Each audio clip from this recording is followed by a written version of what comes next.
Hello everyone, welcome to my channel share with Ashok. Friends, आज हम EVM के module सी में चैप्टर 121 का पार्ट 9 करने वाले हैं। फ्रेंड्स, ये चैप्टर आपका है डेवलपमेंट ऑफ ह्यूमन रिसोर्सेज के बारे में, और इस लेक्चर में फ्रेंड्स हम देखने वाले हैं कि कैरियर पैटर्न क्या होता है और कैरियर एंकर क्या होता है। ठीक है, पिछले लेक्चर में फ्रेंड्स हमने देखा था कैरियर पाथ प्लानिंग के बारे में, ना कैरियर पाथ के बारे में देखा था। इस लेक्चर में हम कैरियर पैटर्न देख रहे हैं और कैरियर एंकर देख रहे हैं।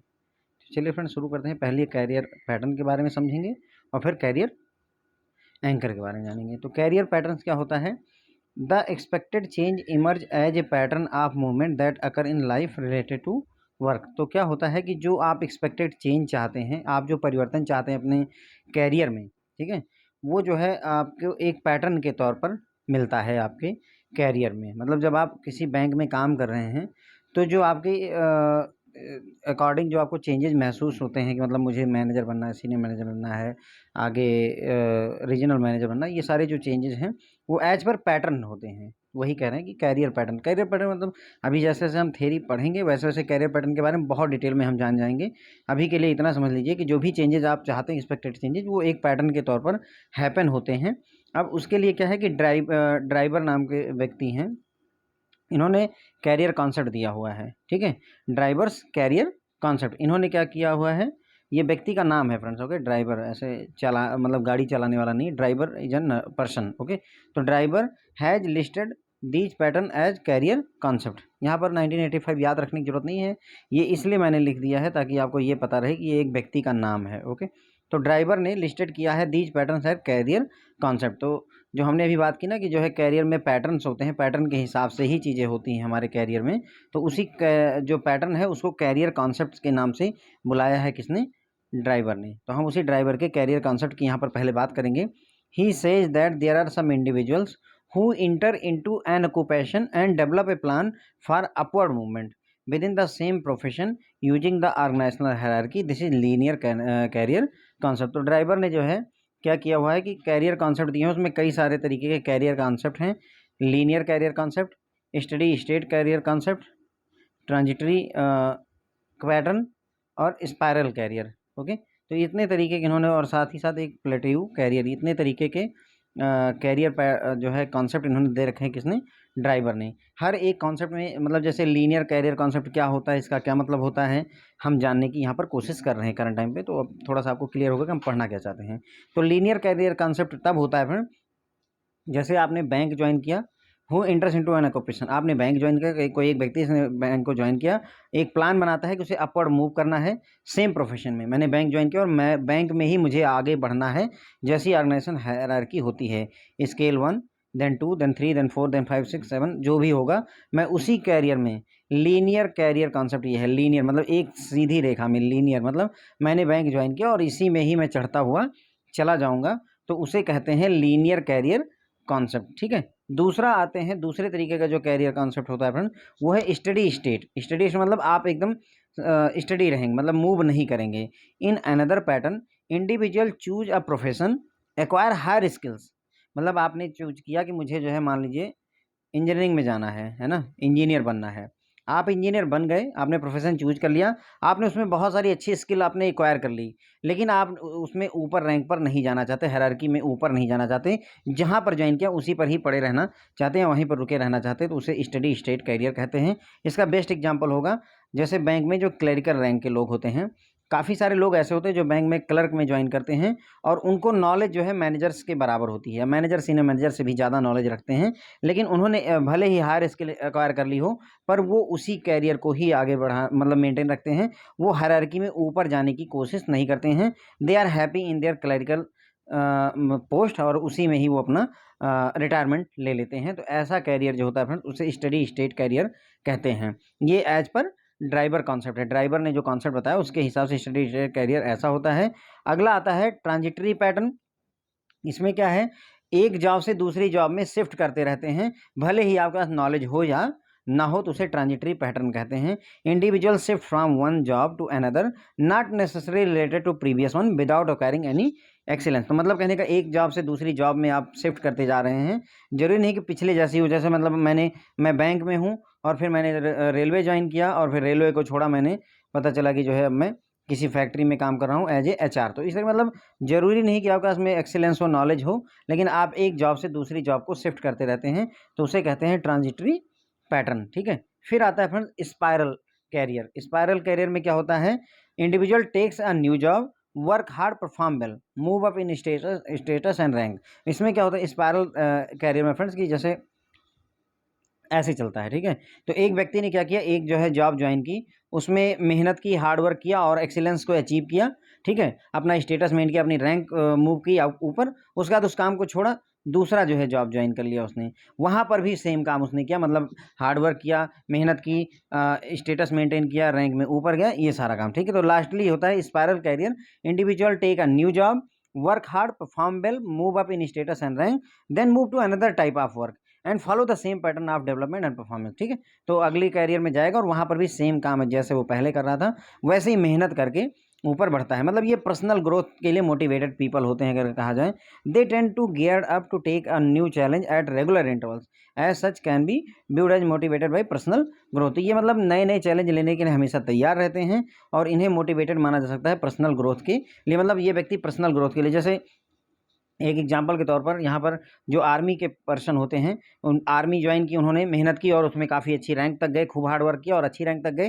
फिर जब वहाँ से वो उन्हें रिटायर किया गया 15 साल बाद, तो उसके बाद में उन्होंने बैंक ज्वाइन कर लिया मान लेते हैं, और बैंक में भी अच्छी हार्ड वर्क किया और DGM वगैरह बने। तो इस तरीके के जो लोग होते हैं फ्रेंड, उन्हें हम कहेंगे उन्होंने स्पाइरल कैरियर चुना हुआ है। ठीक है, तो ये हो गए 4 टाइप के कैरियर्स की यहाँ पर बात की इन्होंने कैरियर कॉन्सेप्ट के ड्राइवर ने। हम बात किसकी कर रहे हैं, कैरियर के पैटर्न की बात करें। कैरियर के पैटर्न में हमने कैरियर कॉन्सेप्ट देखा, किसका, ड्राइवर का कैरियर कॉन्सेप्ट देखा। ड्राइवर ने कहा कि 4 तरीके के कैरियर कॉन्सेप्ट होते हैं, एक और हम जानेंगे, लेकिन 4 होते हैं बेसिकली। लीनियर कैरियर कॉन्सेप्ट, आपने किसी ऑर्गेनाइजेशन को ज्वाइन किया और उसमें लीनियर तौर पर, मतलब एक सीधी रेखा में आगे बढ़ते हुए चले गए अगर, तो उसे लीनियर कैरियर कॉन्सेप्ट कहते हैं। दूसरा आता है फ्रेंड्स आपका स्टडी स्टेट कैरियर। यहाँ पर क्या होता है, आपने कोई ऑर्गेनाइजेशन ज्वाइन किया, उसमें अपनी स्किल अपडेट की, लेकिन आपने जिस पोस्ट पर ज्वाइन किया उसी पोस्ट पर ही रहे, तो उसे कहते हैं स्टडी स्टेट कैरियर। जैसे मान लीजिए आपने बैंक में स्केल 2 मैनेजर के तौर पर ज्वाइन किया, आपने नॉलेज भले ही काफ़ी सारी एक्वायर कर ली, लेकिन आप हमेशा लाइफ टाइम पूरा आपने स्केल 2 ही रहना पसंद किया, तो उसे स्टडी स्टेट कैरियर कहेंगे। ट्रांजिटरी पैटर्न में ये होता है कि आपने बैंक ज्वाइन किया और उसके बाद में जो है आपका मन नहीं लगा या लगा भी, तो भी आपने उठा करके कोई दूसरा डिपार्टमेंट ज्वाइन कर लिया, भले ही आपको इस वाले काम की नॉलेज है या नहीं उससे मतलब नहीं है, लेकिन आप क्या है स्विच मारते रहते हैं, ट्रांजिटरी पैटर्न कहेंगे, एक जॉब से दूसरी जॉब में शिफ्ट करते रहते हैं। फिर आता है स्पाइरल कैरियर। इसमें क्या होता है, एक व्यक्ति कोई जॉब ज्वाइन करता है, कोई प्रोफेशन ज्वाइन करता है, उसमें खूब मेहनत करके अपने आप को ऊंचाइयों तक ले जाता है, बुलंदियों तक ले जाता है, फिर वो उस काम को छोड़ देता है, दूसरे टाइप का काम पकड़ता है और फिर वहाँ पर भी सेम पैटर्न को फॉलो करते हुए ऊपर ऊंचाइयों तक जाता है। ठीक है, ऐसे लोगों को हम कह सकते हैं कि ये पर्सनल ग्रोथ के लिए मोटिवेटेड पीपल होते हैं और ये रेगुलरली चैलेंज एक्सेप्ट करते रहते हैं, मतलब चैलेंज लेना इन्हें पसंद होता है। इन 4 पैटर्न के अलावा जो ड्राइवर ने कहा है, उसके अलावा प्लेटेऊ कैरियर भी होता है। प्लेटेऊ कैरियर क्या होता है फ्रेंड, इसमें क्या है कि आपने जैसे मैंने अभी बताया था आपको कि आपने ज्वाइन किया एज ए क्लर्क, ठीक है, और क्लर्क से हायर स्किल तो आपने एक्वायर कर ली, लेकिन हायर स्किल एक्वायर करने के बाद में आपने ज़िंदगी भर क्लर्क ही रहना पसंद किया, तो इसे कहते हैं स्टडी स्टेट। क्या बोलते हैं फ्रेंड, स्टडी स्टेट कैरियर। ठीक है, स्टडी स्टेट कैरियर जो दूसरा वाला था फ्रेंड्स हमारा, स्टडी स्टेट कैरियर। यहाँ पर क्या है कि आपने ऑर्गेनाइजेशन जिस रैंक पर ज्वाइन की, मान लीजिए आपने स्केल 2 ज्वाइन किया, तो आप स्केल 2 ही लाइफ टाइम रहते हैं, आप कभी स्केल 3 नहीं बनते हैं, स्केल 4 नहीं बनते हैं, जबकि नॉलेज बेस आप अपना अपडेट करते रहते हैं, उसमें कोई डाउट नहीं है, मतलब स्किल आपकी बढ़ती जाती है। ठीक है, तो उसी एकदम सेम उसी पैटर्न पर है प्लेटिनम, बस फर्क इतना है कि व्यक्ति ने क्या किया कि ज्वाइन किया स्केल 1 से, मान लेते हैं कोई एक व्यक्ति जिसने स्केल 1 ज्वाइन किया, फिर उसने प्रमोशन लिया स्केल 3 तक, स्केल 3 तक प्रमोशन लिया और उसके बाद में प्रमोशन लेना बंद कर दिया, तो ऐसे कैरियर को हम प्लेटेऊ कैरियर कहते हैं। इसका मतलब हुआ कि प्लेटेऊ कैरियर में indicate after reaching a level higher than when one started but then continuing on the same level, यानी प्लेटेऊ हो गया। मतलब आपने जिस लेवल पर ज्वाइन किया था आप उससे ऊपर गए, लेकिन उसके बाद जहां पर गए उस पर ही आपने अपने आप को होल्ड कर दिया और आगे नहीं बढ़े, तो ऐसे कैरियर को प्लेटेऊ कैरियर कहते हैं। ऐसा बहुत से लोग करते हैं, बहुत से लोग ऐसे हैं जिन्होंने क्लर्क ज्वाइन किया और उन्होंने सीनियर मैनेजर पर रिटायरमेंट ली, मतलब कहने का क्लर्क थे, उसके बाद में धीरे धीरे प्रमोशन लेते लेते सीनियर मैनेजर बने और फिर सीनियर मैनेजर से आगे कभी बढ़े ही नहीं पूरी लाइफ में, तो ऐसे कैरियर को हम प्लेटेऊ कैरियर कह लेते हैं। मतलब जिस रैंक पर आपने ज्वाइन किया उससे आप आगे जरूर जाते हैं, अगर जिस रैंक पर आपने ज्वाइन किया था, आपने क्लर्क ज्वाइन किया था और आप क्लर्क रहे लाइफ टाइम, तो उसे स्टडी स्टेट कहेंगे। लेकिन आपने क्लर्क ज्वाइन किया और आप ऑफिसर बन गए और ऑफिसर ही लाइफ टाइम रहे, तो आपके जो कैरियर को हम प्लेटिव कैरियर कहेंगे या प्लेटो कैरियर कह सकते हैं। आई बिलीव आपको क्लियर हो गया होगा। हमने ड्राइवर कॉन्सेप्ट के तहत चारों आपको बता दिया। लीनियर स्टेट में आपने बैंक ज्वाइन किया और हायरार्की में बढ़ते हुए एक स्ट्रेट लाइन में बढ़ते हुए चले गए, जो भी रैंक मिलती चली गई। स्टडी स्टेट कैरियर में आपने क्या किया, आपने क्लर्क ज्वाइन किया और ज़िंदगी भर क्लर्क रहे, भले ही स्किल नॉलेज आपकी बढ़ती रही। तीसरा होता है ट्रांजिटरी पैटर्न, इसमें आपने एक जॉब ज्वाइन की, अच्छा लगा या नहीं लगा, आपने दूसरी ज्वाइन की, भले ही यहाँ नॉलेज हो या ना हो उससे मतलब नहीं, लेकिन हम चेंज करते रहेंगे। स्पायरल कैरियर में व्यक्ति क्या करता है कि एक जॉब लेता है, उसमें खूब मेहनत करके अपने आप को टॉप रैंक तक ले जाता है, फिर उस काम को छोड़ता है, दूसरा लेता है काम और वहाँ पर भी यही सेम पैटर्न फॉलो करते हुए वो टॉप रैंक पर आने की कोशिश करता है। फिर आता है 4 के अलावा, 4 तो ये ड्राइवर ने बताए थे, उसके अलावा एक और कैरियर होता है प्लेटिव कैरियर। इसमें क्या है, जिस रैंक पर आपने ज्वाइन किया उससे थोड़ा सा आगे बढ़े लेकिन फिर वहीं पर ही रुक गए, आगे फर्दर आपने मूवमेंट नहीं की, तो उसे प्लेटिव कैरियर कहते हैं। इन सब के एग्जाम्पल मैंने आपको भी डिटेल में समझा दिए हैं। Schein has given another comprehensive framework of 3 dimensional movement, vertical, circumferential and radial. तो इसके अलावा मतलब हमने ड्राइवर का कॉन्सेप्ट समझ लिया। अब हम देखेंगे साइन के जो है मतलब जो है एक 3 डायमेंशनल मूवमेंट के बारे में। इन 3 डायमेंशन कौन कौन सी हैं, कई बार एग्जाम ऐसे सीधे ही पूछ लेता है कि as per sign 3 dimensional movement में कौन कौन सी डायमेंशन होती है, वर्टिकल, सर्कमफ्रेंशियल, रेडियल और एक हॉरिजॉन्टल लिख देंगे। तो ध्यान रखेंगे कि वर्टिकल तो होता है लेकिन हॉरिजॉन्टल नहीं होता है। ओके, तो वर्टिकल का मतलब होता है फ्रेंड्स ऊपर की तरफ बढ़ना है ना, वर्टिकल बोलते हैं। सर्कमफ्रेंस का मतलब किनारे किनारे होता है ना, सर्कमफ्रेंस परिधि के किनारे किनारे। और रेडियल का मतलब होता है टुवर्ड सेंटर, केंद्र की तरफ भागना। ओके, तो ये तीनों लैंग्वेज के हिसाब से समझिए। वर्टिकल मतलब जो है आप हायरार्की में ऊपर बढ़ना चाहते हैं, मतलब आपने स्केल 1 ज्वाइन किया, 2 3 ऐसे जाना चाहते हैं। सर्कमफ्रेंशियल मतलब आप जो है इसका जितना दायरा है उस सारे काम को सीखना चाहते हैं। और रेडियल का मतलब हुआ कि आपने ज्वाइन तो किनारे से किया है लेकिन आप केंद्र की तरफ भाग रहे हैं, मतलब ऐसे समझ लीजिए आप बने एमएलए और धीरे धीरे आपने केंद्र सरकार में प्रधानमंत्री बनने की सोची, तो वो रेडियल अप्रोच हो गई। ठीक है। Vertical movement is along the hierarchy of organisation. जो वर्टिकल मूवमेंट होती है वो ऑर्गेनाइजेशन के हायरार्की के अलोंग में होती है, मतलब scale 1 then 2 then 3 then 4 then 5, ये जो मूवमेंट होती है फ्रेंड्स ये आपकी वर्टिकल मूवमेंट होती है। Circumferential movement is along the different divisions and function. अगर आप सर्कमफ्रेंशियल मूवमेंट कर रहे हैं तो डिफरेंट डिफरेंट डिविजन्स हैं, यानी एचआर डिपार्टमेंट, आईटी डिपार्टमेंट है ना, उसके बाद में आपका क्रेडिट डिपार्टमेंट, लोन डिपार्टमेंट या फिर जो है पेंशन डिपार्टमेंट, इस तरीके से डिफरेंट डिफरेंट जो फंक्शंस है, डिफरेंट डिफरेंट जो डिविजन्स है उसमें आप मूवमेंट करते हैं, तो उसे हम कहते हैं सर्कमफ्रेंशियल। और रेडियल मूवमेंट का मतलब होता है toward the centre of organisation, आप केंद्र की तरफ जाना चाहते हैं तो उसे बोलते हैं हम radial movement. He then explain the conical career movement. फिर उन्होंने कहा कि 3 तो बताया ही, 3 कौन कौन से बताए थे उन्होंने, वर्टिकल मूवमेंट, सर्कमफ्रेंशियल और तीसरा रेडियल तो बताया ही था। उसके अलावा उन्होंने कोनिकल कैरियर मूवमेंट बताया, जिसमें तीनों के तीनों जो है डायमेंशंस होते हैं और एक सीक्वेंस में मूवमेंट होती है उसमें। ठीक है, तो अगर हम कोनिकल कैरियर की बात करें तो उसमें तीनों डायमेंशन होती है, आप वर्टिकली भी मूव करेंगे, आप सर्कमफ्रेंशियल भी होंगे और आप रेडियल भी होंगे, मतलब तीनों काम एक साथ आप करने की सिक्वेंसली कोशिश करते हैं। आइए समझते हैं इसी बात को। Schein has visualised all the 3 dimensional movement to occur in career pattern aiming to reach the top level of the hierarchy। तो साइन ने ये विजुलाइज किया हुआ है कि ये तीनों डायमेंशनल मूवमेंट जो है किसी भी व्यक्ति के कैरियर पैटर्न में होती हैं अगर उन्हें टॉप लेवल ऑफ हायरार्की में पहुंचना है। ठीक है, अगर उन्हें टॉप लेवल पहुंचना है तो ये सारे मूवमेंट्स होती ही हैं, 3 डायमेंशनल मूवमेंट होती हैं। When these movements are predetermined, अगर ये मूवमेंट पहले से ही प्री डिटरमाइंड है, logical sequence to enable an individual to have knowledge of all activities of the organisation. तो अगर ये जो है जो मूवमेंट है वो पहले से ही प्री डिटरमाइंड है, मतलब उनमें एक सीक्वेंस बना हुआ है, आप पहले स्केल 1 जाते हैं, फिर स्केल 2 जाते हैं, फिर स्केल 3 जाते हैं, या फिर पहले आपको रूरल पोस्टिंग दी जाएगी, फिर अर्बन पोस्टिंग दी जाएगी, फिर आपको जो है रीजनल ऑफिस की पोस्टिंग दी जाए। इस तरीके से मतलब अगर एक सीक्वेंस बना हुआ है, लॉजिकल सीक्वेंस बना हुआ, प्री डिटरमाइंड है। ठीक है, तो to enable an individual to have knowledge of all activities of the organisation, horizontal movement कहते हैं। डिफरेंट प्रोस्पेक्टिव ऑफ मैनेजमेंट, यानी कि आप मैनेजमेंट के जो डिफरेंट डिफरेंट प्रोस्पेक्टिव हैं, फील्ड और कंट्रोलिंग से रिलेटेड जानकारी लेते हैं। And different level of management hierarchy की आप बात करते हैं। It could be said that organisation has developed a career path, तो हम कह सकते हैं कि ऑर्गेनाइजेशन ने कैरियर पाथ को डेवलप कर रखा है। ठीक है, कैरियर पाथ को डेवलप कर रखा है। अगर ये मूवमेंट जो थ्री डायमेंशनल मूवमेंट है वो पहले से ही डिटरमाइंड है, जिसमें इंडिविजुअल को ग्रो करने का पूरा मौका मिलता है, उसे हर तरीके की एक्टिविटी ऑर्गेनाइजेशन जो भी हो रही है उसके बारे में अगर नॉलेज है तो उसे हॉरिजॉन्टल मूवमेंट कहेंगे। जो डिफरेंट प्रोस्पेक्टिव है मैनेजमेंट के, फील्ड को कैसे कंट्रोल किया जाता है, ब्रांच को कैसे कंट्रोल किया जाता है, कैसे काम करवाया जाता है, ये सारी चीज़ें अगर हो रही हैं तो उसे हम कहेंगे कि हाँ जो है डिफरेंट पर्सपेक्टिव जो मैनेजमेंट है उसकी नॉलेज है। डिफरेंट लेवल ऑफ मैनेजमेंट की जानकारी होनी चाहिए, स्केल 1 2 3 4 इनके हायरार्किकल बयान होने चाहिए। अगर ऐसा है किसी ऑर्गेनाइजेशन में ये सारी चीज़ें प्री डिटरमाइंड है तो हम ये कह सकते हैं कि उस ऑर्गेनाइजेशन ने एक कैरियर पाथ डेवलप कर रखे हुए हैं। ठीक है, in practice this means that after an individual joins a bank he she will go through the assignment that are along the horizontal plane that is branches with different business focus।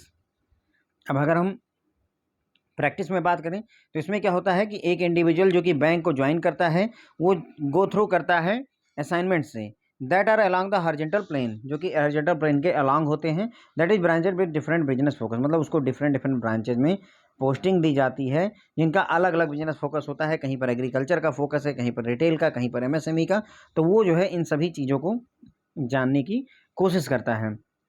This also being his apprentice stage, और इस समय जब उसने bank को join किया है individual ने तो वो अप्रेंटिस स्टेज होती है। This assignment can be views as learning opportunity, तो इन्हें हम लर्निंग अपॉर्चुनिटी के तौर पर मान सकते हैं। उनके पास मौका होता है, वो अप्रेंटिस के तौर पर काम कर रहे हैं और उसे सीखने का बहुत सारा मौका मिलता है। Only after he has passed through only after he has pass through some testing ground he become eligible to try for higher level, तो एक बार उसने जो है कुछ जो सर्टेन क्राइटेरिया होता है उसको जब उसने पार कर लिया तभी वो हायर लेवल के लिए एलिजिबल होता है। जैसे आपको ब्रांच में जो है मान लीजिए ब्रांच मैनेजर बनाया गया है, आपकी ब्रांच जो है मान लीजिए 20 करोड़ जो है पोर्टफोलियो उसका 20 करोड़ का था जो है एडवांसेस का, और आपने उसको 40 करोड़ कर दिया, आपने डबल कर दिया, तो इसका मतलब आपने कुछ एक जो है जो ग्राउंड था, जो क्राइटेरिया था उसको आपने बीट कर दिया, आपने उसकी डबल एक्सपोजर दे दिया है। तो इस केस में आप हायर लेवल के लिए एलिजिबल हो जाते हैं। At this stage he may enter in a colleague role, अब वो अप्रेंटिस से ख़त्म होकर के कलीग के रोल में आता है और इंडिपेंडेंट कंट्रीब्यूशन करना शुरू कर देता है ऑर्गेनाइजेशन में। जो इरेक्शन की 4 स्टेजेस थी उसी तरीके से ही बात हो रही है यहाँ पर, अगर आप देखें, है ना। It may be as he moves up with the promotion he is allowed to have exposure to the activities associated with the center, और जैसे जैसे वो आगे प्रमोशन में बढ़ता जाता है वैसे वैसे जो केंद्र में एक्टिविटीज़ हो रही हैं उनके लिए मतलब उसे उसकी जानकारी उन्हें मिलने लगती है। That is the controlling function and after a specific period he again moves along the peripheral assignment in the branches with more and complex business mix। तो मतलब जैसे जैसे आप प्रमोट होते जाते हैं, एजीएम डीजीएम है ना, जीएम बनते जाते हैं, वैसे वैसे ही आप सेंटर में जो भी एक्टिविटीज़ हो रही हैं उनके बारे में आपको जानकारी बढ़ती जाती है, कंट्रोलिंग फंक्शन के बारे में आपको आइडिया लगता जाता है। और एक समय सर्टेन टाइम पीरियड के बाद में आप जो है पेरिफेरल असाइनमेंट मिलते हैं, किनारे किनारे मतलब साइड साइड के मिलते हैं, जिसमें branches with more complex business mix के साथ आपको अलॉट की जाती हैं। जैसे फॉरेक्स बिजनेस वाली ब्रांच आपको अलॉट कर दी गई, वहाँ पर आपने फॉरेन एक्सचेंज के बारे में पूरा का पूरा अध्ययन किया, है ना, और बिजनेस को चलाया। इसी तरीके से मान लीजिए जो है इंपोर्ट एक्सपोर्ट वाली जो ब्रांचेज होती हैं जहाँ पर सिर्फ इंपोर्ट एक्सपोर्ट बिजनेस होता है, उस तरीके की ब्रांचें आपको असाइन कर दी जाती हैं। अब आपने अप्रेंटिस का रोल ख़त्म कर दिया, आपने कलीग का रोल ख़त्म कर दिया, अब आप मेंटर के रोल में आ गए। अब आपका काम है अपने से जूनियर को सिखाना। The next level put him in mentors role as a regional manager, है ना। अब आप मेंटर के रोल में आ गए हैं, आपको रीजनल मैनेजर, सर्कल हेड, जो भी पोस्ट बताई जाती हो वो बना दिया गया है। He will be responsible for the development of the region, अब आप रीजनल मैनेजर हैं तो पूरे रीजन के डेवलपमेंट के लिए आप जिम्मेदार होंगे, उसके बिजनेस के लिए, उसके लोगों के लिए, जो भी आपके एम्प्लॉई हैं, इंटरनल एम्प्लॉई या एक्सटर्नल कस्टमर, सभी के लिए आप जिम्मेदार होते हैं। आपको मतलब मेंटर का रोल अदा करना है। अब आपको खुद काम नहीं करना है, आपको काम करवाना होता है। ओके, आप जिम्मेदार होते हैं बिजनेस के डेवलपमेंट के लिए, लोगों के लिए, एम्प्लॉई और कस्टमर दोनों को आपको मैनेज करके आगे बढ़ना होता है। The concept of career path thus relates to the sequencing of movement deciding the time period of each one. तो जो कैरियर पाथ होता है फ्रेंड्स वो क्या होता है, सिक्वेंसिंग ऑफ मूवमेंट होता है। किसी मतलब किस किस ऑर्डर में कौन सी मूवमेंट होगी उसी की सिक्वेंसिंग को ही हम कैरियर कॉन्सेप्ट कह सकते हैं।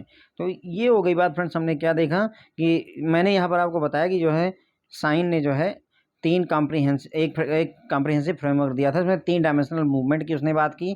उन्होंने वर्टिकल, सर्कमफ्रेंशियल और रेडियल मूवमेंट की बात की। वर्टिकल मूवमेंट का होता है कि आप हायरार्की में ऊपर की तरफ बढ़ते जाएँ। सर्कमफ्रेंशियल का मतलब होता है जो डिफरेंट डिवीजन्स हैं उन सब में आप काम करें, और जो रेडियल होता है उसका मतलब ऑर्गेनाइजेशन के केंद्र में, यानी कि हेड ऑफिस में जो काम हो रहा है उस पर उसकी जानकारी आपको हो या उसमें आपका रोल हो, तो उसे जो है रेडियल मूवमेंट कहते हैं। और एक आता है कोनिकल कैरियर।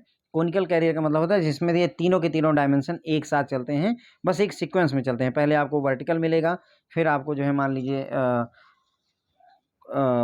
रेडियल मिलेगा, और फिर फाइनली आपके जो सर्कमफ्रेंशियल वाला है वो आपको मिलता है। ओके, तो इस तरीके से साइन हैज विजुलाइज्ड कि जो 3 डायमेंशनल मूवमेंट होती हैं कैरियर पैटर्न में सर्टन टाइम पर अकर होती हैं, ताकि आप हायरार्की में ऊपर लेवल पर पहुंच जाएं। अब अगर ये जो मूवमेंट है वो अगर प्री डिटरमाइंड है, किसी भी बैंक में, किसी संस्था में पहले से ही डिटरमाइंड है कि हाँ कोई व्यक्ति ज्वाइन करेगा तो स्केल 1 2 3 बनता जाएगा, इतने साल का क्राइटेरिया होगा, उसको रूरल पोस्टिंग इतने साल की मिलेगी, अर्बन पोस्टिंग इतने साल की मिलेगी, उसे इस ब्रांच में जो है काम करना होगा। अगर इस तरीके मतलब प्री डिटरमाइंड अगर जो है मतलब सेटअप दे रखा है, तो हम ये मान लेते हैं कि उस ऑर्गेनाइजेशन में कैरियर पाथ जो है डेवलप करके रखा हुआ है कि हर कोई भी व्यक्ति यदि ज्वाइन करेगा तो उस कैरियर पाथ को वो अपना करके अपना भविष्य वहाँ पर संवार सकता है।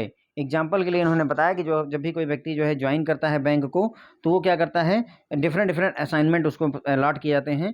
ठीक है, तो वो जो है डिफरेंट ब्रांचों में, डिफरेंट बिजनेस फोकस्ड ब्रांचों में वो जा करके काम करता है। ओके, तो अभी वो अप्रेंटिस स्टेज होती है, और जो असाइनमेंट होते हैं उन्हें लर्निंग अपॉर्चुनिटी माना जा सकता है। चूँकि व्यक्ति ने अभी ज्वाइन किया है बैंक को, तो वो अप्रेंटिस स्टेज में है, और जो भी उसे असाइनमेंट दिया जा रहा है, जो भी काम उसे कहा जा रहा है, सिखाया जा रहा है, उसे वो सीखने की एक मौका के तौर पर मान सकता है और अच्छे से सीख सकता है। उसके बाद में वो जो कुछ ग्राउंड टेस्टिंग जो है, जब वो पास करता है तभी वो नेक्स्ट लेवल के लिए तैयार होता है। ठीक है, उसके बाद में एक बार आपने जो है अप्रेंटिस वाला काम खत्म कर दिया, आपको नॉलेज मतलब भर की हो गई, तो अब आप कलीग के रोल में आ जाते हैं। अब क्या है कि आप जो है सबके बराबर हो गए, अब आप अपने सुपरवाइजर पर डिपेंड नहीं हैं, आप हाथ में हाथ मिला करके साथ में काम करने के लिए रेडी हो जाते हैं। अब आप इंडिपेंडेंट कंट्रीब्यूशन ऑर्गेनाइजेशन में करने लगते हैं। ऐसा नहीं कि अब लोन करना है तो आप लोन करने के लिए कैपेबल एनफ हैं, किसी और के ऊपर डिपेंडेंट नहीं हैं।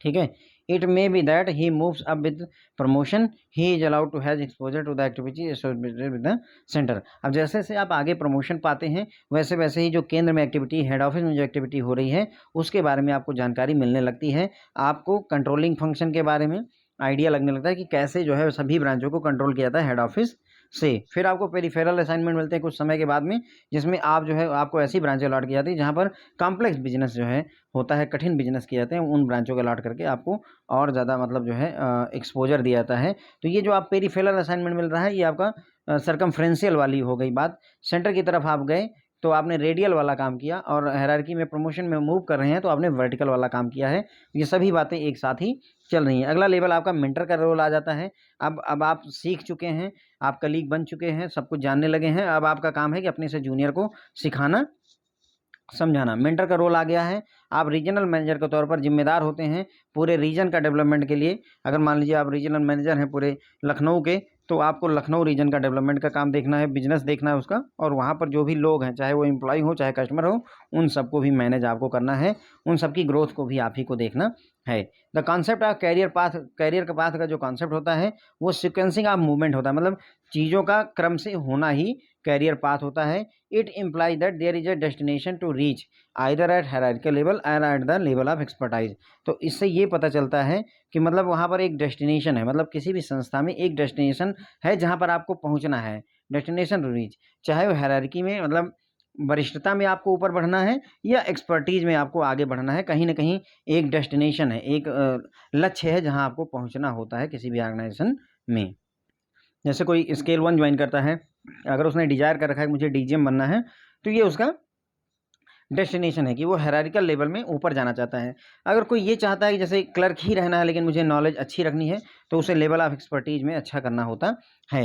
It denotes the distance one has to cover, मतलब इसमें आपको डेस्टिनेशन तक पहुंचने के लिए कितनी दूरी तय करनी है।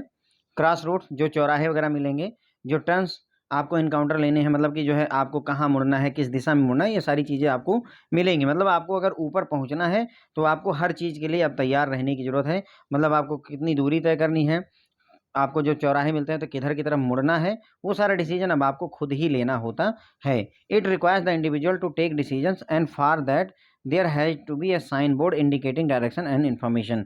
तो यहाँ पर क्या है कि इंडिविजुअल को जो है डिसीजन लेना पड़ता है, इंडिविजुअल को डिसीजन लेना पड़ता है और उसके लिए साइन बोर्ड होना चाहिए। मतलब एक इशारा साइन बोर्ड जैसे होता है नहीं, चौराहे पर इशारा होता है कि जो है कानपुर के लिए इधर से मुड़े, है ना। तो इंडिकेटिंग डायरेक्शन और इन्फॉर्मेशन मतलब आपको दिशा दिखाई जानी चाहिए, उसके लिए साइन बोर्ड होना चाहिए। अब साइन बोर्ड क्या होता है वो समझ लेते हैं। It is logical to realize that in an organization the movement will be decided by its structure. ठीक है, तो आप किस दिशा में जाएंगे उसका मूवमेंट डिसाइड किया जाता है ऑर्गेनाइजेशन के स्ट्रक्चर के द्वारा, कि कैसा स्ट्रक्चर है। मतलब कहने का किसी ऑर्गेनाइजेशन में हो सकता है कि स्केल 1, स्केल 2 और स्केल 3 का कॉन्सेप्ट चलता हो। किसी किसी ऑर्गेनाइजेशन में स्केल 7 जो है, स्केल 7 जूनियर होता है, स्केल 6 उससे सीनियर, स्केल जो है मतलब उल्टे क्रम में चल जाता है। तो स्ट्रक्चर कैसा है उसी के हिसाब से मूवमेंट आप करते हैं। And the sign boards are criteria. और जो साइन बोर्ड की हम बात कर रहे थे, मतलब वहाँ पर इशारा होना चाहिए कि आपको किस दिशा में जाना है, उसके लिए क्या होता है क्राइटेरिया। 3 साल अगर आप बैंक में काम कर चुके हैं तो अगला प्रमोशन ले सकते हैं। अगर आपने 10 साल काम किया है तो आप चीफ मैनेजर के लिए प्रमोशन ले सकते हैं। तो ये जो क्राइटेरिया होता है फ्रेंड्स, यही आपके साइन बोर्ड होते हैं कि आपको किधर मुड़ना है, क्या करना है। Individual will have to travel through these. तो इंडिविजुअल जो व्यक्ति होगा उसको इन सभी चीज़ों से गुजरना पड़ेगा, यात्रा करनी पड़ेगी, उसको एक नॉलेज भी एक्वायर करना पड़ेगा, स्किल भी एक्वायर करनी पड़ेगी।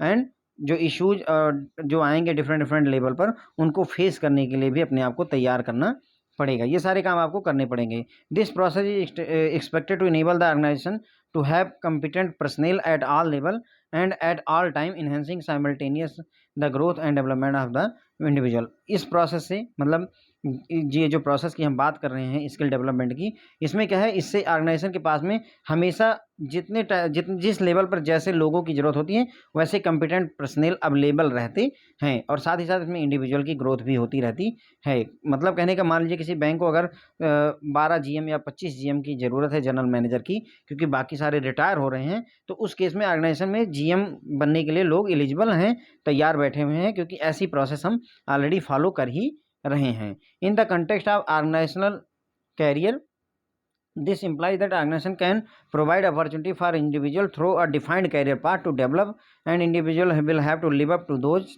challenges to satisfy the implicit need of the growth। तो मतलब अगर हम ऑर्गेनाइजेशन के कंटेक्स्ट में कैरियर की यहाँ पर बात करें तो हर एक ऑर्गेनाइजेशन मौका देता है, आपको अपॉर्चुनिटी प्रोवाइड करेगा इंडिविजुअल को एक डिफाइंड कैरियर पाथ को, ठीक है, जिस पर आप आगे बढ़ सकते हैं। मतलब आपके लिए कैरियर पाथ पहले से ही डिसाइड है कि आप जो है DGM बनेंगे, फिर GM बनेंगे, फिर CGM बनेंगे, फिर ED बनेंगे। इस तरीके से कैरियर पाथ ऑलरेडी डिसाइडेड है। और जो इंडिविजुअल व्यक्ति है, अब उसके लिए ये चैलेंज है कि वो जो भी मतलब ऑर्गेनाइजेशन की रिक्वायरमेंट है उसको जो है सेटिस्फाई करता हुआ आगे बढ़े। आप हर व्यक्ति GM नहीं बन सकता है, लेकिन यदि आप ऑर्गेनाइजेशन की जो नीड है उसको सेटिस्फाई करते हैं, जो चैलेंज आपको दिया गया उसको फुलफिल करते हैं, तो इंडीड आप आगे बढ़ सकते हैं। ठीक है, तो ये हमने समझा जो है यहाँ पर, इट इज़ रिक्वायर्ड इंडिविजुअल की take decision and have to sign board. मतलब हर एक व्यक्ति को अब अपना डिसीजन खुद लेना पड़ेगा और वहाँ पर साइन बोर्ड होने चाहिए, इशारा होना चाहिए कि आपको किस दिशा में बढ़ना है। लॉजिकली अगर देखा जाए तो मूवमेंट जो है,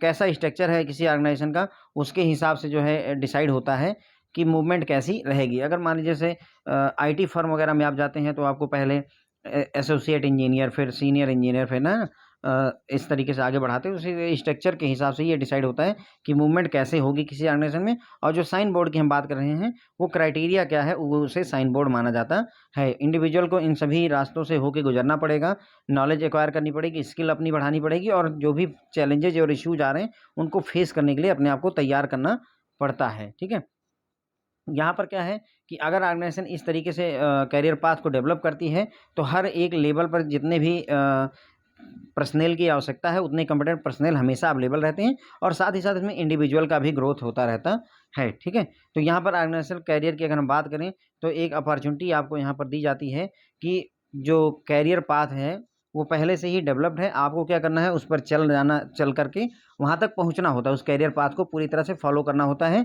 लेकिन आप तभी पहुँच सकते हैं जब जो भी जो चैलेंजेस हैं ऑर्गेनाइजेशन को, उनको आप सेटिस्फाई करते हैं, तभी आप उस ग्रोथ को अचीव कर सकते हैं। ओके, आपको जैसे कैरियर पाथ है, मैंने बताया नहीं, GM CGM ये सब बनना तो है, लेकिन जो चैलेंजेस हैं उनको आपको पार करना पड़ेगा, तभी आप इस तरीके का प्रमोशन वगैरह पा सकते हैं। With an establish career path planning subsystem the organization can have a continuous supply of capabilities from future roles. ठीक है, तो अगर ऐसा कोई कैरियर पाथ जो है प्लानिंग कर रखी है किसी बैंक ने, किसी ऑर्गेनाइजेशन में, तो उसके पास में हमेशा जो है सप्लाई बनी रहती है ऐसे इंडिविजुअल को कि जो कि उनको फ्यूचर में रोल अदा करने के लिए लोग उनके पास अवेलेबल रहते हैं। मैं यही कहना चाह रहा हूँ यहाँ पर कि अगर कैरियर पाथ प्लानिंग पहले से ही है तो ऑर्गेनाइजेशन में जो है जो लोगों की सप्लाई है वो बनी रहती है। जिस कैपेबिलिटी के लोग चाहिए उस कैपेबिलिटी के लोग जो है मिलते रहते हैं। एक एग्जांपल के लिए जैसे जो है कांग्रेस पार्टी की ही बात करिए, है ना, तो कांग्रेस पार्टी में जो नेता हैं उनको इस तरीके से डेवलप किया जाना चाहिए कि उनके पास वो कैपेबिलिटी हो कि वो फ्यूचर रोल के लिए रेडी रहें। ये चीज़ नहीं हुई है कांग्रेस पार्टी में और इसी वजह से वो स्ट्रगल कर रहे हैं। A word of caution is needed here. अब यहाँ पर हमने अच्छी अच्छी बातें तो सारी कर ली कि हाँ ऐसे वो मतलब आपको हायरार्की मिलेगी, आप आराम से स्केल 1 2 3 4 7 8 9 10 ऐसे करते हुए चले जाएंगे, लेकिन ऐसा होता नहीं है। यहाँ पर थोड़ा सावधान होने की ज़रूरत है। Career development does not take place merely by having a path and desire to go in that direction. Career development आपका ऐसे नहीं हो जाता है कि आपके पास में एक पाथ है, एक रास्ता बना हुआ है कि हाँ स्केल 1 से स्केल 8 तक आप जा सकते हैं और आप चाहते भी हैं, desire to go in that direction, आप जाना भी चाहते हैं, लेकिन उसी से कैरियर डेवलपमेंट नहीं हो जाता है। On this path there are benchmark which individual must cross in terms of achievement skill and attitude. यहाँ पर क्या है कि इस पाथ पर बेंचमार्क बने होते हैं, सर्टेन क्राइटेरिया होता है जिन्हें आपको जरूर से जरूर क्रॉस करना होगा, तभी आप वो अचीवमेंट जो है तभी आप आगे बढ़ सकते हैं। चाहे वो आप अचीवमेंट करके दिखाएं, अपनी स्किल्स बढ़ा के दिखाएं, अपना एटीट्यूड सुधार के दिखाएं, जैसे भी होगा इन बेंचमार्क को आपको पार करना होगा, तभी आप हायरार्की में ऊपर मूव कर सकते हैं। मोर ओवर उसके अलावा जो ऑर्गेनाइजेशनल स्ट्रक्चर होता है वो पिरामिडल होता है शेप में। ध्यान रखेंगे कि जो ऑर्गेनाइजेशन का स्ट्रक्चर होता है फ्रेंड वो पिरामिडल शेप होता है। मतलब कहने का ये स्केल 0 है, यहाँ हो सकता है कि 50,000 लोग हों। स्केल 1 है, यहाँ पर हो सकता है 10,000 लोग हों। स्केल 3 पहुँचे 5,000 लोग हैं। स्केल 5 पहुँचे 600 लोग हैं। स्केल 6 पहुँचे 150 लोग हैं। स्केल 7 पहुँचे 5 लोग हैं। मतलब कहने का पिरामिडल स्ट्रक्चर है। अब यहाँ 50,000 लोग हैं, वहाँ पर 5 लोग हैं कुल मिलाकर के स्केल 7 पर। तो मतलब कहने का ये है कि अब इन 50,000 में से क्या सभी के सभी इन 5 में से हो पाएंगे? नहीं होंगे, तो प्रॉब्लम रहेगी। तो ऑर्गेनाइजेशन का स्ट्रक्चर जो होता है पिरामिडल होता है शेप में। Lesser and lesser positions are available at higher level. जैसे जैसे आप हायरार्की में ऊपर जाते हैं वैसे वैसे कम से कम ही पोस्टें अवेलेबल रहती हैं। जैसे किसी बैंक में 2 ईडी, किसी बैंक में 3 ईडी हैं, तो क्या सभी लोग ईडी नहीं बन सकते? तो कम ही कम पोस्टें अवेलेबल होती है जैसे जैसे आप हायर लेवल में जाते हैं। This career path does not ensure smooth movement for everyone.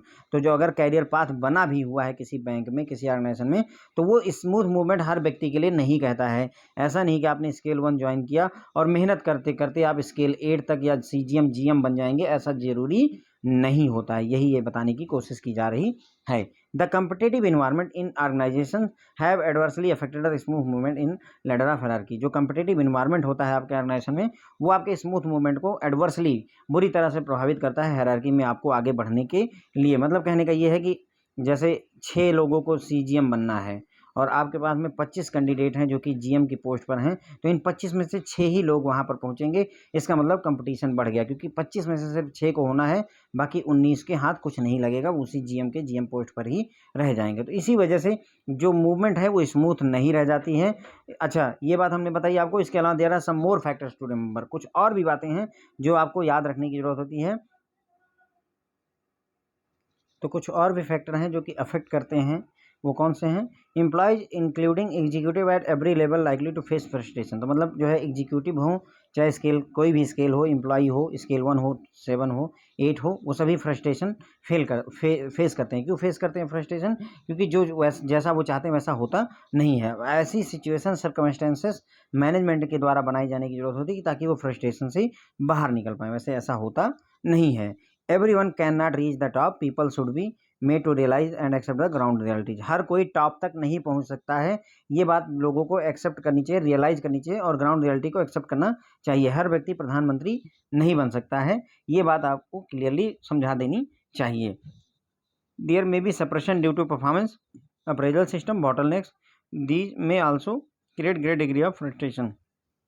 अब आपका प्रमोशन नहीं हुआ, उसके पीछे आपकी परफॉर्मेंस का कारण हो सकता है, अप्रेजल सिस्टम में प्रॉब्लम हो सकती है, या और कोई भी बॉटलनेक बाधाएं हो सकती हैं, और इन सभी वजहों से आपको फ्रस्ट्रेशन होती है, ग्रेट डिग्री ऑफ फ्रस्ट्रेशन होता है। तो हमने यहाँ पर देखा कि जो है कुछ यहाँ पर हमने देखा था कि जो है वर्ड ऑफ कॉशन की बात की थी हमने, कि मतलब हमें लगा कि जो है कैरियर बना हुआ है, कैरियर पाथ बना हुआ है, हमें इस पे सीधे चलते जाना है। लेकिन अब हमें समझ में आया कि ऐसा नहीं है, बाधाएं भी हैं बहुत सारी। तो उसी के बारे में बात कर रहे हैं कि यहाँ पर थोड़ा सा सावधान होने की ज़रूरत है कि कैरियर डेवलपमेंट का मतलब ये नहीं होता है कि आप एक कैरियर का पाथ बना हुआ है और आप उस डायरेक्शन में जाना भी चाहते हैं, तब भी ऐसा नहीं है कि आपके साथ सब कुछ ईजी पीजी हो जाए, आसानी से हो जाए, ऐसा नहीं होता है।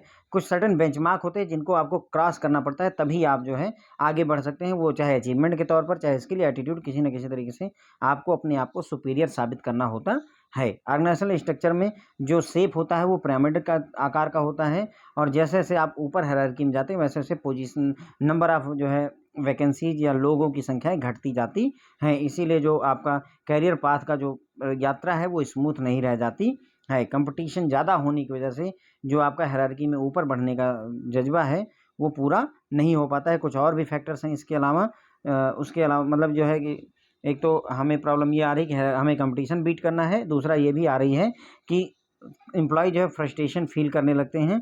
फ्रस्ट्रेशन को हटाने निजात दिलाने के लिए मैनेजमेंट को कोशिश करनी चाहिए, और हर एक व्यक्ति टॉप मैनेजमेंट में नहीं पहुंच सकता है, टॉप पर नहीं पहुंच सकता है। इस बात को लोगों को रियलाइज करना चाहिए, ग्राउंड रियलिटी से रूबरू रहना चाहिए। हर कोई बैंक का एमडी नहीं बन सकता है, ये बात एक्सेप्ट करनी चाहिए। जितनी जल्दी आप एक्सेप्ट करेंगे उतना ही ज़्यादा आसान रहेगी लाइफ। अब ये प्रॉब्लम जो आती है कि आप ऊपर नहीं पहुंच पाए, उसके पीछे आपकी परफॉर्मेंस हो सकती है, आपका अप्रेजल सिस्टम, आपको अच्छे मार्क्स नहीं दिए गए, आपको अच्छी तरीके से नर्चर नहीं किया गया, आपको आपके सीनियर ने अप्रिशिएट नहीं किया, आपने मेहनत की उसके बावजूद भी, जबकि दूसरे लोगों को उसने अप्रिशिएट किया हुआ है। तो ये सभी चीज़ें आपको ग्रेट डिग्री ऑफ फ्रस्ट्रेशन बनाती हैं, आपको फ्रस्ट्रेशन दे देती हैं। अब हम बात करेंगे कैरियर एंकर्स की। हमने पहला टॉपिक निपटा दिया है। कैरियर एंकर्स में थोड़ा सा समझ लीजिए कैरियर एंकर क्या होता है, उसके बाद में हम आगे बढ़ जाएंगे। ज़्यादा है नहीं, एक पेज का कॉन्सेप्ट होगा आई थिंक। तो साइन ने ही कॉन्सेप्ट ऑफ कैरियर एंकर दिया था। Provides one explanation why individual try to follow a particular pattern. तो साइन ने कॉन्सेप्ट दिया कैरियर एंकर का, उसने ये बताया कि क्यों एक जो इंडिविजुअल होता है वो एक पर्टिकुलर पैटर्न क्यों फॉलो करना चाहता है। The concept of career anchor refer to a personal sense of type of work individual want to pursue and what that work or career mean to that individual. मतलब कहने का यही एक line है फ्रेंड, कैरियर एंकर क्या है यही समझ लीजिए। कैरियर एंकर का मतलब होता है, कैरियर एंकर रेफर करता है personal sense of type of work individual want to pursue. किस तरीके का काम आप करना चाहते हैं वही चीज़ कैरियर एंकर होता है। What that work or career means to individual, और जो काम आप करना चाहते हैं वो आपके लिए क्या मायने रखता है, वो काम या वो कैरियर क्या मायने रखता है उस इंडिविजुअल के लिए, यही कैरियर एंकर होता है। एक एग्जांपल के तौर पर, अगर आपने काम करना शुरू किया और आपको चोरी के काम में मज़ा आने लगा है, चोरी के काम में, तो आपका जो कैरियर एंकर है वो थी मतलब चोर बनना है, चोरी आपको अच्छी लगती है। एक एग्जांपल है ये फ्रेंड्स, ठीक है। आपने बैंक ज्वाइन किया, बैंक में पता चला कि आपको जो टेक्निकल काम है, टेक्निकल काम जो है उसमें आपको ज़्यादा अच्छा लगता है, टेक्निकली आप अच्छे हैं तो टेक्निकल काम में आपको ज़्यादा इंटरेस्ट आता है, तो वो आपका कैरियर एंकर हो गया। तो पर्सनली आपका इंटरनल इंस्टिंक्ट बताता है कि किस टाइप के काम में आपको ज़्यादा अच्छा लगता है, कौन सा आप काम करना ज़्यादा पसंद करते हैं, वही आपका कैरियर एंकर होता है। और ये ऑटोमेटिक डेवलप होता है friends. Okay, these anchor start developing early in the career as an individual goes through various type of assignment. और ये अपने आप ही, जैसे ही आप कैरियर ज्वाइन करते हैं शुरुआत में ही धीरे धीरे आपको अपने आप ही क्लियर हो जाता है। जैसे आपने बैंक ज्वाइन किया तो आपको कभी लोन आपसे करवाया गया, कभी आपसे पेंशन का काम करवाया गया, कभी आपसे ट्रांजैक्शनें पास करवाई गई, कभी आपको हॉल इंचार्ज बनाया गया। इस तरीके के डिफरेंट डिफरेंट टास्क आपको असाइन किए गए, और उसी से ही आपने अपना कैरियर एंकर चूज कर लिया कि हाँ मुझे सबसे ज़्यादा मज़ा लोन करने में आता है। कस्टमर से डील किया, लोन किया और काम खत्म हुआ, मुझे ज़्यादा अच्छा लगता है, तो वही आपका कैरियर एंकर हो जाता है। It is mutual discovery of individual, मतलब ये इंडिविजुअल खुद ही डिस्कवर करता है, खुद ही खोज करता है the organization with respect to developing occupational self concept, ठीक है। तो यहाँ पर म्यूचुअल डिस्कवरी खुद करता है कि उसे ऑर्गेनाइजेशन में कौन सा जो है ऑक्यूपेशन पसंद आ रहा है। ओके, सेल्फ कॉन्सेप्ट अपना खुद का डेवलप कर लेता है। तो मतलब कैरियर एंकर अगर एक लैंग्वेज में जो पूछा जाएगा कि कैरियर एंकर क्या होता है, तो कैरियर एंकर का मतलब होता है व्यक्ति कौन सा काम करना चाहता है किसी ऑर्गेनाइजेशन में, वही उसका कैरियर एंकर होता है। ओके, इसमें 3 कंपोनेंट हैं। Self perception of talent and ability based on one's performance, आपका खुद का परसेप्शन क्या है अपने बारे में आपके टैलेंट और एबिलिटी के आधार पर। सेल्फ परसीव्ड मोटिव, आपका मोटिव क्या है। और नीड बेस्ड डायग्नोसिस और फीडबैक के आधार पर आप चूज करते हैं कि आपको कौन सा वर्क करना है। Self perceived attitude and values based on the interaction with the norms and value impressed organization, मतलब कहने का ये है कि आप खुद से ही ये डिसाइड करते हैं कि आपको कौन सा काम अच्छा लगता है। खुद का आपने अपना टैलेंट, अपनी एबिलिटी आपने देखी, अपना मोटिव देखा, उसके बाद में अपना एटीट्यूड और वैल्यूज देखी, उसके आधार पर ही आप ये डिसाइड करते हैं कि कौन सा काम आप करना चाहते हैं। तो साइन ने जो है maintains an individual need to work in organization for a considerable period to develop the career anchor, तो अगर आपको कैरियर एंकर डेवलप करना है तो एक जो है कंसिडरेबल पीरियड के लिए आपको उस ऑर्गेनाइजेशन में काम करना होगा। ऐसा नहीं कि आपने ज्वाइन किया और 2 दिन में आपको पता चल जाएगा, हो सकता है 3 साल, 4 साल, 5 साल आपको लग जाए अपना कैरियर एंकर डिसाइड करने में, ठीक है। On the basis of his research, तो साइन ने जो रिसर्च की है उसके आधार पर 5 तरीके के कैरियर एंकर फाइंड आउट होते हैं, और यही 5 तरीके के कैरियर एंकर ही हमारे लास्ट टॉपिक है फ्रेंड्स। ओके, तो 5 तरीके के कैरियर एंकर कौन से हैं? टेक्निकल या फंक्शनल कंपिटेंस, मैनेजरियल कंपिटेंस, उसके बाद में सिक्योरिटी, क्रिएटिविटी एंड ऑटोनॉमी, ये 5 तरीके हो गए, ठीक है। तो हमने यहाँ पर देखा क्या फ्रेंड्स, जो है कैरियर एंकर की बात की, तो कैरियर एंकर का कॉन्सेप्ट कौन लेकर था? साइन लेकर आए हुए थे। उन्होंने बताया कि जो है कि एक पर्टिकुलर पैटर्न को कोई भी व्यक्ति क्यों फॉलो करना चाहता है, क्योंकि उसको एक पर्टिकुलर काम में मजा आता है, इसीलिए उस पैटर्न को वो फॉलो करना चाहता है। कॉन्सेप्ट ऑफ कैरियर एंकर का मतलब होता है personal sense of type of work individual want to pursue, किस तरीके के काम व्यक्ति खुद करना चाहता है, वही उसका कैरियर एंकर होता है। और वो वर्क या कैरियर उस व्यक्ति के लिए क्या मायने रखता है, ये भी उसके लिए जरूरी होता है। और ये जब आप कैरियर ज्वाइन करते हैं, शुरुआत करते हैं किसी भी संस्था में, तभी ये डेवलप होना शुरू हो जाता है, क्योंकि आप डिफरेंट असाइनमेंट से होके गुजरते हैं और धीरे धीरे आपको पता चलता है कि हाँ ये पर्टिकुलर काम मुझे ज़्यादा अच्छा लग रहा है। इसके 3 कंपोनेंट हैं, टैलेंट और एबिलिटी, सेल्फ परसेप्शन क्या है उसके बारे में, मोटिव और नीड क्या है आपकी, और उसके बाद में एटीट्यूड और वैल्यूज क्या मिल रही हैं आपको इससे, ठीक है। सिंपल समझ लीजिए, ज़्यादा कठिनाई नहीं, ठीक है। साइन ने मेंटेन किया कि इंडिविजुअल जो है किसी संस्था में काफ़ी दिन तक जब काम करता है तभी जाकर के वो कैरियर एंकर डेवलप करता है। उनकी रिसर्च के हिसाब से, यानी साइन की रिसर्च के हिसाब से 5 तरीके के कैरियर एंकर होते हैं। एक होता है टेक्निकल या फंक्शनल कंपिटेंस, मतलब आपको टेक्निकल काम में ज़्यादा मजा आ रहा है। Some individual fall in love with particular field or function, कुछ इंडिविजुअल ऐसे होते हैं जो किसी पर्टिकुलर फील्ड में या फंक्शन में फॉल इन लव हो जाता है, मतलब उनको उसी में ही मजा आने लगता है और कुछ पसंद ही नहीं आता है। They desire to outstanding in the field, अब वो चाहते हैं कि उसी फील्ड में वो मास्टर रहें। जैसे किसी व्यक्ति को अगर डेटाबेस में काम करने में मजा आता है तो वो डेटाबेस में ही लगा रहना चाहता है। किसी व्यक्ति को अगर जो है हेड कैशियर के तौर पर काम करने में अच्छा लग रहा है तो वो उसी में ही लगा रहना चाहता है, अपना आउटस्टैंडिंग परफॉर्मेंस वहीं पर देना चाहता है।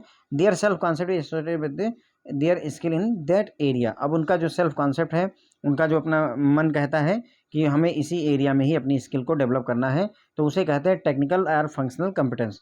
तो मतलब एक पर्टिकुलर फील्ड या फंक्शन के प्यार में आप जो है पड़ जाते हैं और चीज़ें आपको अच्छी नहीं लगती हैं। दूसरा आता है मैनेजरल कंपिटेंस, मतलब आप यहाँ पर मैनेजर बनने, जैसे ही आपने टीम ज्वाइन की आपको पता चला कि आपके मैनेजरल कैपेबिलिटी है, आप लोगों को डील अच्छा करते हैं। तो some individual like to manage, कुछ लोग होते हैं जो मैनेज करना चाहते हैं। आपने देखा होगा शादियों वगैरह में भी कुछ लोग ऐसे होते हैं जो सारी जिम्मेदारी खुद ब खुद ही लेते हैं, उनको दी नहीं जाती है, पर फिर भी वो मैनेज करना शुरू कर देते हैं, तो उनके अंदर मैनेजरल कंपिटेंस है। Their early career experiences indicate to them that they will be able to rise in managerial hierarchy, तो मतलब उनका जो कैरियर एक्सपीरियंस है, पहले कैरियर एक्सपीरियंस है या ऑर्गेनाइजेशन में जो काम कर रहे हैं वहाँ पर उनको ये लगता है कि वो मैनेजरियल जो हायरार्की है, मैनेजमेंट हायरार्की है, उसमें आगे बढ़ सकते हैं, क्योंकि उनके अंदर जो टैलेंट है वो मैनेजमेंट वाला ही है।